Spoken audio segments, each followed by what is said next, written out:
दोस्तों, आज की इस क्लास में आपका स्वागत है।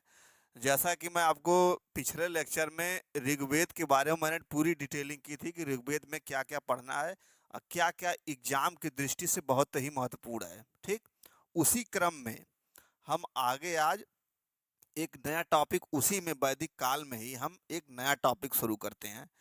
जैसे वैदिक काल के सामाजिक पक्ष, वैदिक काल का भौगोलिक विस्तार, बौद्धिक वैदिक काल का धार्मिक पक्ष, आर्थिक पक्ष, सामाजिक पक्ष, ये तमाम चीज़ें जो है हम आज देखेंगे। तो मैंने बोर्ड पे लिखा है, देखिए, वैदिक काल लिखा है।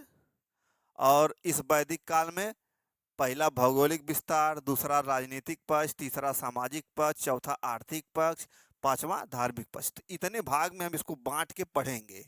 ठीक, वैदिक काल को। और इसमें भी जैसे वैदिक काल का भौगोलिक विस्तार हो गया, मैंने बनाया है, अभी आपको ये पूरा डिटेल में समझाऊंगा कैसे कैसे। पहले उसका एक खाका समझ लीजिए कि कैसे क्या पढ़ना है। तो वैदिक काल का भौगोलिक विस्तार में कैसे पढ़ना है? ऋग्वैदिक आर्यंस और लेटर वैदिक आर्यंस, यानी कि ऋग्वैदिक और लेटर वैदिक। यानी कि ऋग्वेद में आर्यों का भौगोलिक क्षेत्र क्या था, और इसके बाद लेटर वैदिक काल यानी कि उत्तर वैदिक काल में आर्यों का क्षेत्र क्या हो गया, यानी कि क्या परिवर्तन हुआ। आप इतिहास में परिवर्तन पढ़ते हैं ना, कि इतिहास में परिवर्तन जो होता है वही है कि ऋग्वैदिक काल में आर्य कहाँ रहते थे और उत्तर वैदिक काल में क्या परिवर्तन हुआ, फिर कहाँ रहने लगे। ठीक, अच्छा, इस चीज की जानकारी हमको कहाँ से मिलती है? ऋग्वैदिक काल की। तो ऋग्वैदिक काल की जानकारी हमको किससे मिलती है? आपको मैंने पीछे के लेक्चर में बता चुका हूं मैं कि ऋग्वैदिक काल की जानकारी हमें ऋग्वेद से मिलती है। और ऋग्वैदिक काल की जानकारी संपूर्ण रूप से ऋग्वेद से ही मिलती है, और कोई साहित्य नहीं है जो ऋग्वेद के बारे में बताए, ऋग्वैदिक काल के बारे में बताए। तो इसलिए ऋग्वेद ही ऋग्वैदिक काल का महत्वपूर्ण साहित्यिक स्रोत है। सारी जानकारी इसी से मिलेगी आपको। ठीक, तो जब वैदिक काल का भौगोलिक विस्तार आप पढ़ेंगे तो उसमें ऋग्वैदिक काल, लेटर वैदिक काल, यानी कि ऋग्वैदिक काल में क्या था और लेटर वैदिक काल में क्या परिवर्तन हुआ। ठीक, उसी प्रकार वैदिक काल का जब राजनीतिक पक्ष पढ़ेंगे तो इसमें भी ऋग्वैदिक काल में क्या राजनीतिक स्थिति थी, फिर लेटर वैदिक काल में क्या परिवर्तन हुआ। इसी प्रकार सामाजिक पक्ष, तो सामाजिक पक्ष में मैंने आपको बताया था सामाजिक चीजों में कई चीजें पढ़ने रहती है। जैसे क्या कोई वर्गीय विभाजन था, तो अगर वर्गीय विभाजन सामाजिक पक्ष में पहला आपको अगर वर्गीय विभाजन पढ़ना है तो वर्गीय विभाजन ऋग्वैदिक काल में क्या था और लेटर वैदिक काल में क्या होगा। महिलाओं की स्थिति ऋग्वैदिक काल में क्या है और लेटर वैदिक काल में क्या होगा। ठीक, उसी प्रकार आर्थिक पक्ष आप पढ़ेंगे, कृषि, पशुपालन, ये सब आप पढ़ेंगे। तो कृषि ऋग्वैदिक काल में क्या थी और लेटर वैदिक काल में किसी। तो उसी प्रकार हम धार्मिक पक्ष पढ़ेंगे तो इस तरह पढ़ेंगे। तो आइए हम आज आपको वैदिक काल का भौगोलिक विस्तार के बारे में बताएंगे। ठीक, तो कैसे पढ़ेंगे हम भौगोलिक विस्तार? पहले ऋग वैदिक काल के बारे में पढ़ेंगे, फिर उत्तर वैदिक काल के बारे में पढ़ेंगे। तो ऋग वैदिक काल की जानकारी हमको किससे मिलती है? मैंने यहाँ पे लिखा है वैदिक काल का भौगोलिक विस्तार, इसको दो भागों में बांटा है, ऋग वैदिक काल और यहाँ पे ये उत्तर वैदिक काल या लेटर वैदिक। ठीक, तो सबसे पहले हम ये ऋग वैदिक काल को देखते हैं। ठीक, तो वैदिक काल का भौगोलिक विस्तार पढ़ने के लिए आपको मैंने दो भागों में बांट दिया, ऋग वैदिक, लेटर वैदिक। तो ऋग वैदिक में हम आए ऋग वैदिक काल में। तो आप कुछ समय के लिए एक उदाहरण से पहले इसको समझते हैं कि ऋग वैदिक काल की जानकारी आपको ऋग्वैदिक साहित्य से मिलती है, ऋग्वेद से मिलती है। तो कुछ समय के लिए आप अपने आप को क्या मान लीजिए? प्राचीन इतिहासकार, प्राचीन काल का इतिहासकार मान लीजिए कुछ समय के लिए। ठीक, और मैं आपको देता हूं एक ऋग्वेद।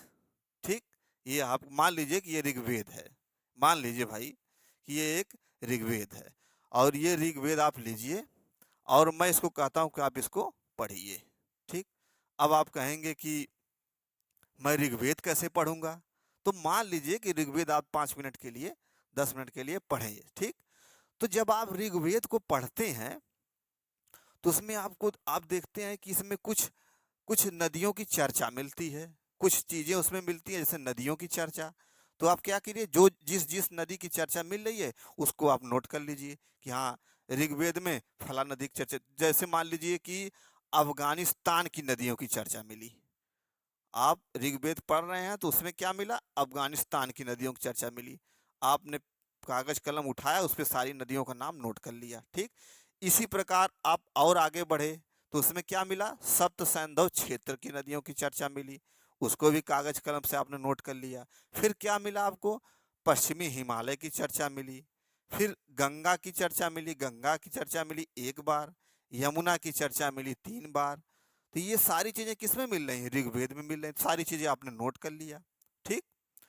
तो अब ये सारी चीजें आपने नोट कर लिया, तो इससे हम क्या पता लगाएंगे, ऋग्वेद में ऋग्वेदिक आर्यंस के बारे में ही ऋग्वेद में लिखा है सब।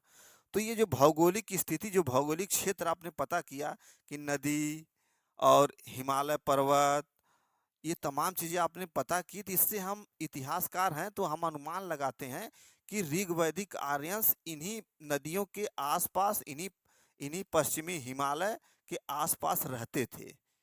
जो जो हमने ऋग्वेद से छांट के निकाला उससे मैंने लिखा कि अफगानिस्तान की नदियों की चर्चा मिली, सप्त सैंधव क्षेत्र की नदियों की चर्चा मिली, पश्चिमी हिमालय की चर्चा मिली। ये सारी चर्चा ऋग्वेद में मिल रही है। तो इससे हम अनुमान क्या लगाएंगे कि ऋग्वैदिक आर्यंस इसी इसी क्षेत्र में रहा करते थे, ठीक। तो आइए देखते हैं कि वो कौन कौन सी नदियां हमको ऋग्वेद से मिली, ठीक। तो यहाँ पे मैंने बोर्ड पे लिखा है कि सबसे पहले आपने पेज पलटा तो उसमें किसका मिला, अफगानिस्तान की नदियों की चर्चा मिली, ठीक। तो कौन कौन सी नदी थी, जैसे काबुल, कुभा, कुर्रम, कुमू। अच्छा, ये काबुल, ये कुभा, ये कुर्रम, ये कुमू, ये देखिए, ये कुभा जो है ऋग्वैदिक, जो हम ऋग्वेद में जो नाम है वो कुभा है। अफगानिस्तान की जो नदी कुभा है, ये ऋग्वैदिक में नाम लिखा, क्या लिखा है, कुभा। लेकिन उसको वर्तमान में हम क्या कहते हैं, काबुल नदी। वर्तमान में वो काबुल नदी के नाम से है, लेकिन इसकी चर्चा ऋग्वेद में कुभा नाम से है। अभी मैंने आपको कहा ना कि ऋग्वेद आप उठाए पढ़े, उसमें छांट के लिखे फला फला नदी। इसी प्रकार कुर्रम, कुर्रम आधुनिक नाम है, कुमू जो है ऋग्वेद में मिला आपको। इसी प्रकार गोमती आपको ऋग्वेद में मिला। अच्छा, ये गोमती आप वो गोमती मत समझ लीजिए जो उत्तर प्रदेश में लखनऊ में गोमती नदी है। ये गोमती नदी अफगानिस्तान की है। तो ये किस में मिली है, ऋग्वेद में मिली, इसको गोमल कहते हैं, ठीक। सुवास्तु, ये ऋग्वेद में मिला, इसका नाम है, आधुनिक नाम है स्वात, ठीक। तो ऐसे देखिए आपको अफगानिस्तान की इतनी नदियों की चर्चा मिली। इसी प्रकार आपको सप्त सैंधव क्षेत्र का मैंने बताया था कि सप्त सैंधव क्षेत्र में 7 नदियां थी, इसकी भी चर्चा मिली है। देखिए मैंने लिखा है ना, नदियां ऋग्वैदिक में नाम, सिंधु नदी की सर्वाधिक बार चर्चा मिली है, यानी कि अच्छा, सिंधु नदी का नाम ऋग्वेद में भी सिंधु नदी है और वर्तमान में भी सिंधु नदी है, ठीक। सिंधु नदी की चर्चा ऋग्वेद में बार बार मिलती है। यहाँ पे मैंने लिखा है सर्वाधिक, यानी कि सबसे ज्यादा किसकी, किस नदी की चर्चा मिलती है, सिंधु नदी की। तो इससे हम अनुमान लगाते हैं कि ऋग्वैदिक आर्यन सिंधु नदी के आसपास ज्यादा कंसंट्रेटेड थे, ठीक। आगे सरस्वती नदी है। सरस्वती नदी ऋग्वेद में भी सरस्वती नदी के और आधुनिक युग में भी सरस्वती नदी है। हालांकि वर्तमान में सरस्वती नदी का कोई अस्तित्व नहीं है, नहीं है, वर्तमान में सरस्वती नदी नहीं है। अच्छा, सरस्वती नदी को ऋग्वेद में सबसे पवित्र नदी कहा गया है, यानी कि ऋग्वैदिक आर्यंस के लिए सरस्वती नदी सबसे पवित्र नदी थी, ठीक। इसी प्रकार सतलज को सतुद्री ऋग्वेद में, रावी को परुसड़ी, मैंने आपको अभी पिछले लेक्चर में बताया था कि रावी नदी को ऋग्वेद में परुसड़ी कहते हैं। चिनाब को अस्किनी कहते हैं, झेलम को बितस्ता कहते हैं, ब्यास को बिपाशा कहते हैं। तो इन नदियों की चर्चा मिली। अच्छा, इसको आप याद कैसे करेंगे, सिंधु आपको याद ही रहेगा, सरस्वती आपको याद ही रहेगा, और सतलज सतुद्री ऐसा आप बैठा सकते हैं, सतलज सतुद्री, ठीक। और इसमें ब्यास बिपाशा, ये भी आप बैठा सकते हैं कि ब्यास बिपाशा, बिपाशा जी को आप जानते ही हैं, तो ब्यास बिपाशा हो गया। अब आपको रावी परुसड़ी, चिनाब और अस्किनी, झेलम और बितस्ता, ये 3, ये 3 नदियां जो हैं इसको याद करने में थोड़ा दिक्कत होगी, तो ये एक मैं निमोनिक्स आपको बताता हूँ, उससे आप इसको याद कर लीजिए। जैसे रवि, पुरुष, एसी में, ऐसे करके एक निमोनिक्स मैं बनाया हूँ, इसको आप याद कर लीजिए। रवि मतलब रावी नदी, पुरुष मतलब परुसड़ी, ठीक, तो यानी रावी नदी का नाम क्या है, परुसड़ी है।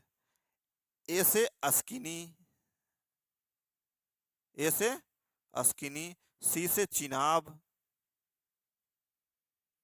ठीक, तो ऐसे आप याद कर लीजिए।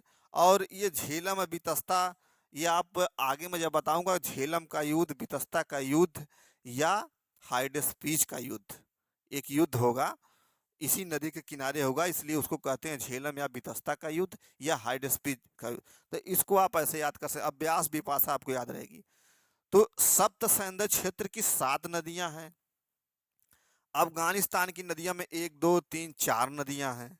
और मैंने आपको बताया था कि गंगा नदी की ऋग्वेद में 1 बार चर्चा मिलती है, तो मैंने लिखा है गंगा नदी की 1 बार, यमुना नदी की 3 बार, ठीक। और मैंने लिखा है कि पश्चिमी हिमालय की भी चर्चा मिलती है। अच्छा, पश्चिमी हिमालय की भी चर्चा मिलती है, तो पश्चिमी हिमालय पे एक चोटी थी, मूजवंत चोटी, तो उसी मूजवंत चोटी की ही चर्चा ऋग्वेद में मिलती है। और उसी मूजवंत चोटी पे क्या मिलता था, सोमरस मिलता था, ठीक। उस सोमरस को कौन लोग पीते थे, देवता लोग पीते थे, ठीक। तो इसका जस्ट एक उल्टा है सुरा, तो सुरा को कौन लोग पीते थे, असुर लोग पीते थे। हालांकि सुरा और इसमें सोमरस में, सुरा और सोमरस में कोई अंतर नहीं है, दोनों एक ही रस है, लेकिन सोमरस को देवता लोग पीते थे और सुरा को असुर लोग पीते थे, ठीक। अच्छा, ये सोमरस देवता लोग पीते थे, देवताओं में भी सबसे ज्यादा कौन पीता था, इंद्र जी पीते थे, इसलिए सोमरस इंद्र जी ज्यादा पीते थे, इसीलिए इंद्र जी को सोमापा कहते हैं। ये सारी चीजें आप नोट कर लीजिएगा। सोमरस कौन पीता था सबसे ज्यादा देवताओं में, इंद्र, तो इनको क्या कहते थे, इसी कारण इसको सोमापा। ये भी आप याद किए रहिएगा, ये बहुत इंपॉर्टेंट है। तो पश्चिमी हिमालय पर एक चोटी मूजवंत चोटी थी, उस पे सोमरस मिलता था जो देवताओं लोग पीते थे, और एक सुरा होता है जो असुर पीते हैं। सोमरस को देवताओं में सबसे ज्यादा इंद्र जी पीते थे, इसलिए उनको क्या कहते हैं, सोमापा, ठीक। तो एक चीज आपको अभी मैं आपको केवल बताया कि आपने ऋग्वेद उठाया, और ऋग्वेद में ये चीजें आपको अफगानिस्तान की नदियों मिली, सप्त सैंधव क्षेत्र की नदियां मिली, इसको आपने नोट कर लिया, मैंने बता दिया कि हाँ इतनी चीजें आपको ऋग्वेद में मिल गई, ठीक। लेकिन अब इसको आप हम नक्शे से समझते हैं कि ये नदियां कैसे कैसे थी और ऋग्वैदिक आर्यंस रहते कहाँ थे। अभी तो आपको पता चल गया कि हाँ फला फला एरिया में फला फला नदी थी, ठीक। अब ये नदी कहाँ थी, आइए हम इसको नक्शे से समझते हैं। तो ये देखिए, ये अफगानिस्तान का क्षेत्र है, यानी कि यहाँ की जो जो जो एरिया थी ये अफगानिस्तान की नदियां हैं, ठीक। और इधर आप देखिए सप्त सैंधव क्षेत्र है, ठीक, ऐसे कही, ये आपकी सिंधु नदी है, ये आपकी सिंधु नदी है, इसी से सिंधु नदी से सिंधु नदी में ही सारी ये सहायक नदियां, जो 7 नदियां थी सिंधु नदी को लेकर, ये सहायक नदियां, ये ये सब जो 7 नदियां हैं, ये सब मैंने 7 नदियों को बनाया है, तो ये सप्त सैंधव क्षेत्र हो गया। और एक देखो, अफगानिस्तान की नदियां यहाँ हो गई, सप्त सैंधव क्षेत्र ये एरिया हो गया, और यहाँ पे पश्चिमी हिमालय की भी चर्चा है, तो पश्चिमी हिमालय ये हो गया, यानी कि ये आपका ये टोटल एरिया क्या हो गया, यहाँ कौन रहता था, ऋग्वैदिक आर्यंस। तो अब देखिए, आप ऋग्वेद पढ़े और ऋग्वेद आर्यंस के बारे में पता कर लिए कि ऋग्वैदिक आर्यंस कहाँ रहते थे, ठीक। तो ऐसे ही इतिहास बनता है, कोई अलग से नहीं कोई पैदा हुआ है कि बना दे, ऐसे ही ऋग्वेद से पढ़िए। फिर इसमें देखिए सप्त सैंधव क्षेत्र, पश्चिमी हिमालय, अफगानिस्तान, ये आपका ये पूरे एरिया में कौन रहता था, ऋग्वैदिक आर्यंस रहते थे। और यहाँ देखिए थोड़ा सा, यहाँ पे देखिए ना, गंगा नदी की केवल एक बार चर्चा मिली है ऋग्वेद में, गंगा नदी की एक बार चर्चा मिली है। तो ये थोड़ा बहुत यहाँ पे ऋग्वैदिक आर्यंस कभी कभी आया करते थे। उसी प्रकार यमुना नदी के दो बार मिली, तो ये गंगा यमुना बहुत ज्यादा ऋग्वैदिक आर्यंस के लिए महत्वपूर्ण नहीं था। ठीक, तो ये चीजें आपको अब लगभग लगभग समझ में आ गई होंगी कि ऋग्वैदिक आर्यंस कहाँ रहते थे और इसको कैसे नोट करें, ये सारी इंपॉर्टेंट है। सिंधु, सरस्वती, सतलज, सतुद्री, रावी, इसको दो तीन चार को मैंने बता ही दिया कैसे याद करना है। बाकी ब्यास, बिपाशा आप याद ही रहेगा आपको। और ये झेलम बितस्ता, तो झेलम या बितस्ता का युद्ध है, हाइड स्पीच का युद्ध है, मैं आपको आगे बताऊंगा। ठीक, ये आपका, और यहाँ पे आपको मैंने बता दिया कि ये आधुनिक नाम है, ये ऋग्वेदिक नाम है। ठीक, अब आप अब आप इसको आगे हम चलते हैं उत्तर वैदिक आर्यों के बारे में। किसके बारे में? उत्तर वैदिक आर्यों के बारे में। तो उत्तर वैदिक, अभी तो आपने ऋग्वैदिक आर्यों के बारे में जाना कि ऋग्वेद से जाना, आपने प्राचीन इतिहासकार आपको मैंने बना दिया था, आपने ऋग्वेद उठाया, पढ़ा और ये सारी चीजें नोट की, और इसको मैंने नक्शे पर कर दिया और बता दिया कि कहाँ कहाँ एरिया में ऋग्वैदिक आर्यंस रहते थे। अब आप क्या करिए, अब उत्तर वैदिक साहित्य को उठा लीजिए। जैसे आपने ऋग्वेद को उठाया, उसी प्रकार आप उत्तर वैदिक साहित्य को उठा लीजिए। ठीक, उत्तर वैदिक साहित्य को उठाइए, पढ़ना शुरू करिए, और फिर उसमें आप नोट करिए भौगोलिक एरिया कि नदी कौन सी थी, पर्वत कौन सा, किस किस नदी का जिक्र है, किस किस पर्वत का जिक्र है, ये सारी चीजें नोट करिए। उससे अनुमान लग जाएगा कि उत्तर वैदिक आर्यंस कहाँ रहते थे। ठीक, तो आपने पढ़ लिया, नोट कर लिया, मैंने उसको यहाँ पे नोट कर दिया है। अब इसको देखिए आप। अब अच्छा, एक चीज और है कि आखिर ये ऋग्वैदिक आर्यंस उत्तर वैदिक आर्यंस में इतना डिफरेंस कैसे हो गया, इनके जीवन में जमीन आसमान का परिवर्तन कैसे हो गया, आखिर में ऋग्वैदिक आर्यंस को उत्तर वैदिक आर्यंस क्यों कहने लगे। तो पहले तो ये जानिए कि इनका विस्तार ही क्यों हुआ। भाई यहाँ तक तो ऋग्वैदिक आर्यंस थे, लेकिन इसके बाद वाली एरिया में उत्तर वैदिक आर्यंस हो गए। तो आखिर में ये यहीं पे रहते थे, तो भैया जब यहीं पे रहते थे तो यहाँ से यहाँ क्यों चले गए, ये दिमाग में आपको आना चाहिए। ये उत्तर वैदिक साहित्यों में लिखा है, क्या लिखा है, इसके दो सोर्स हैं, दो स्रोत हैं, दो चीजें उत्तर वैदिक साहित्यों में लिखा है कि ये यहाँ से यहाँ कैसे गए, क्यों गए। ठीक, तो दो चीज में क्या है, पहला क्या है कि मैंने आपको बताया था कि 1000 बीसी में लोहा मिला था अतरंजी खेड़ा एटा यूपी से। ठीक, तो जब तक ऋग वैदिक आर्यन सप्त सैंधव क्षेत्र में रहते थे तब तक तो इनको लोहा मिला नहीं था। और जब ये कभी गंगा यमुना के दोआब में जाते थे, वहाँ भयानक भयानक जंगल हुआ करते थे। ठीक, तो अचानक इनको जब 1000 बीसी में लोहा मिल गया, तो इन्होंने क्या किया, उस लोहे से हल बनाया, और वो क्या किया, पूरे जो गंगा यमुना के जो ये दोआब था, जो जंगली क्षेत्र है, इसको क्या कर दिया, सफाई कर दी, कटाई कर दी। तो क्या हुआ कि ये यहाँ से उठ के पूरे गंगा यमुना के दोआब में ये फैल गए, रहने लगे, और इसलिए इनको उत्तर वैदिक आर्यंस करने लगे। अच्छा, एक चीज और है, उत्तर वैदिक साहित्य में एक चीज और मिलती है, दो दो कारण मिलता है इनके यहाँ से यहाँ विस्तार होने में। एक तो मिला कि लोहा मिला, इन्होंने जंगल की सफाई कर दी और आगे बढ़ लिए।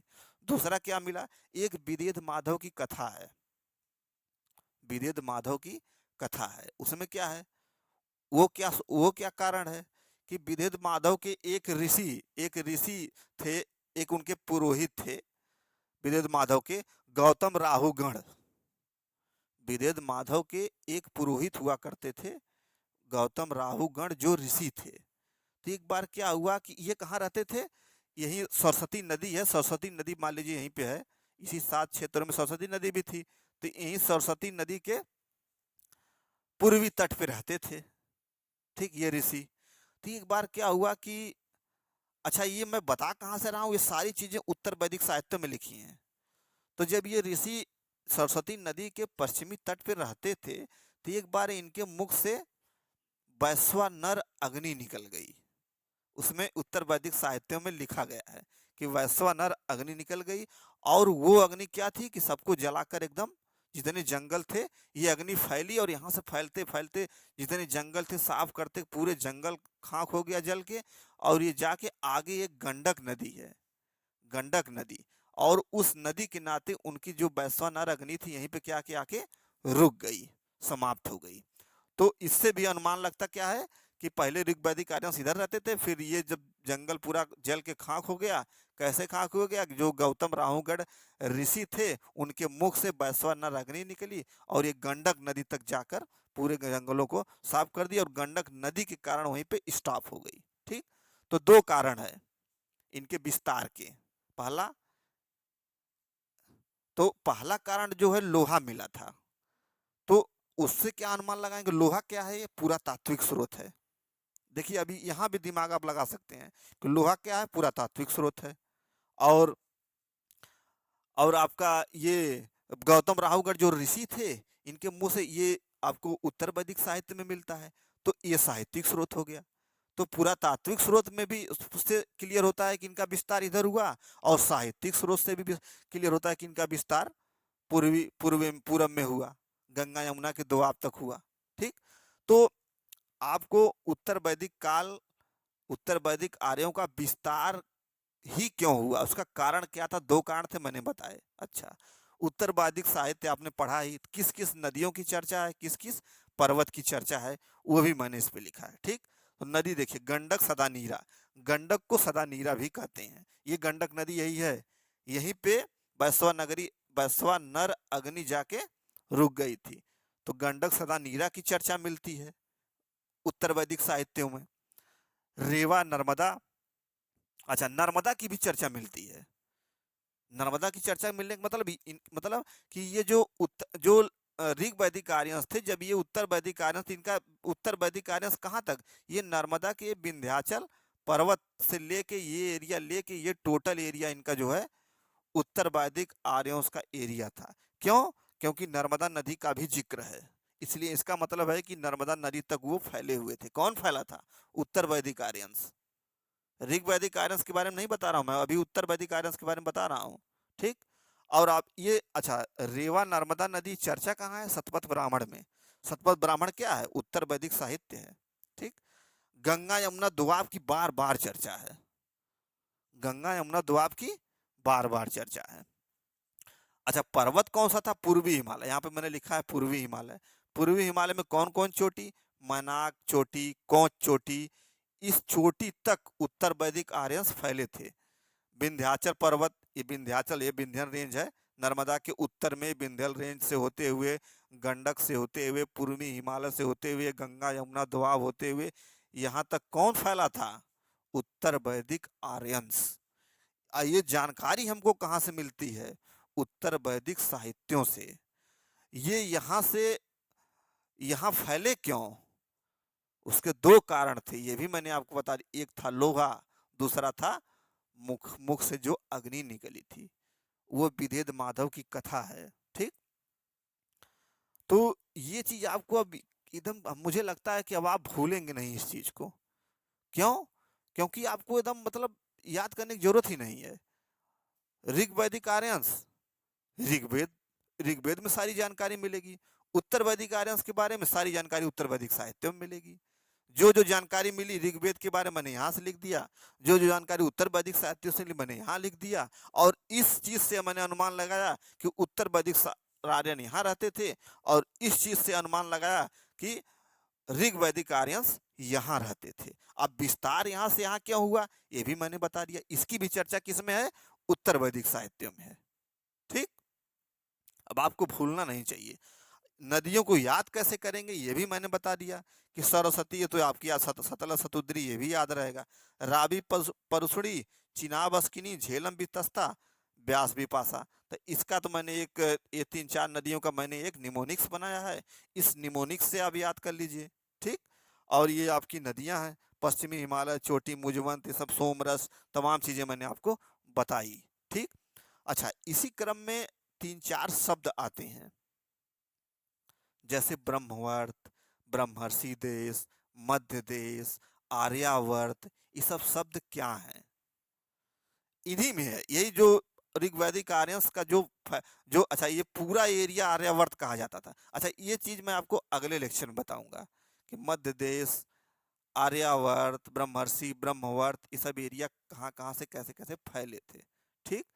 और अगले लेक्चर में मैं आपको मध्य देश के बारे में बताऊंगा, और फिर इसके बाद राजनीतिक पक्ष बताऊंगा, ऐसे ही सामाजिक, ऐसे ही आर्थिक, ऐसे ही मैं बताऊंगा सारा। पहले ऋग वैदिक आर्यंस के बारे में, फिर क्या परिवर्तन हुआ लेटर वैदिक आर्यंस में, ठीक। ऐसे ही आपको याद कर, अब आप अलग अलग चीजें, ऋग वैदिक आर्यंस अलग कहीं पढ़ते हैं, उत्तर वैदिक आर्यंस कहीं अलग पढ़ते हैं, आपको याद नहीं रहेगा। अगर आप कनेक्ट करके पढ़ेंगे, ऋग ऋग वैदिक आर्यंस, लेटर वैदिक आर्यंस, दोनों को कनेक्ट करके पढ़ेंगे, क्या परिवर्तन हुआ इस चीज को ध्यान देंगे, तो आपको रटने की जरूरत नहीं पड़ेगी, गारंटी है, ठीक।